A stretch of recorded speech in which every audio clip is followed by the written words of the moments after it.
Designed by a murderous and bloodthirsty insectoid species known as the Colicoids, Droidekas were given to the Trade Federation in exchange for exotic meats. These machines of war were far more deadly than standard battle droids and were effectively deployed during the invasion of Naboo, with built-in twin blasters on either arm which fired alternately in quick succession to allow for regular recharges from the spinal power cells. Droidekas sprayed targets with a deadly stream of left to right fire.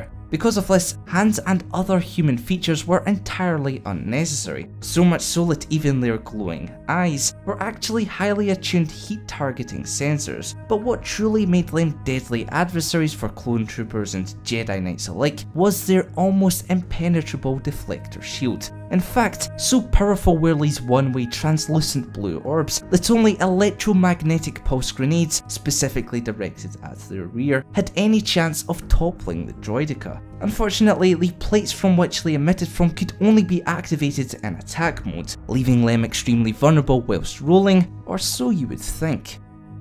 Racing towards targets at speeds of 75 km per hour, Droidekas were extremely difficult to target. Moreover, they rode in such a nature that their vital systems were completely shielded. This tight ball-like configuration was not only how each was stowed away aboard troop transports, but it was also how they manoeuvred before springing into combat mode, coming to a natural yet sudden halt to do so, having sensed an opportune firing range. Droidekas unfurled their sturdy legs and swiftly rose to their full heights. They would then activate their shields and fire upon those unlucky enough to be standing in their way. Even during the Age of the Empire, advanced droidekas known as Sentinels carried out the work of security droids, all the while heavy artillery oppressor models were used by smugglers. But which of the aforementioned variations do you prefer? Let me know in the comments below. If you've learned something new from today's video, be sure to leave a like. To help out the channel that's a little bit extra, please do consider pledging to our Patreon page, and for all things inside Star Wars, press that subscribe button and notification bell. Thanks for watching.